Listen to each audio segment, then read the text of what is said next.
সচরাচর রোগীরা ডাক্তারের চেম্বারে আসে বা হাসপাতালে আসে। আজকে একটা ব্যতিক্রমী একটা আয়োজন আমাদের নূর এন্ড নাজাত ফাউন্ডেশনের সৌজন্যে এই আয়োজনটি হয়েছে এবং এটা সার্বিক তত্ত্বাবধানে তারাই আছে এবং সহযোগিতায় আমরা ডক্টর অ্যাসোসিয়েশন অফ বাংলাদেশের ডক্টররা আছি। আমরা বেশ কিছু বিশেষজ্ঞ ডাক্তার রয়েছি যারা আমরা প্রত্যেকটা রোগীর সেবা নিশ্চিত করতে যাচ্ছি। এখানে আমরা দেখতেছি বিপুল পরিমাণ রোগী সেবার জন্য এসেছে।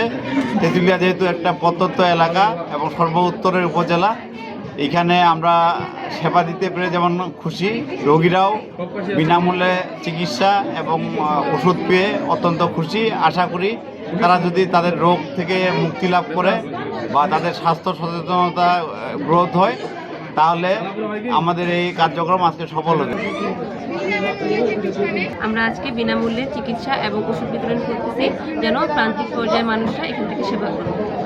এখানে আসলাম তেঁতুলিয়া, এসে শুনলাম, শোনার পরে এই যে ডাক্তার আছে 40 জন, এই দূরে আসলাম আর কি। আমি গতকালকে রাত্রেই জানতে পারছি যে আমাদের তেঁতুলিয়া পাইলট স্কুল মাঠে মেডিকেল ক্যাম্প বসেছে, ফ্রি মেডিকেল ক্যাম্প। এটা জানতে পারি আমি অনেককে বলেছি এবং নিজে আজকে আমি চলে আসছি। আমার সঙ্গে আরও দু একজন রুগী নিয়ে চলে আসছি। এসে দেখি যে এখানে সুন্দর সুস্থ পরিবেশে যে চিকিৎসার সেবাটা আমাদের তেঁতুলিয়াবাসী পাচ্ছেন আর কি, এতে আমি অত্যন্ত সন্তুষ্ট এবং গর্বিত।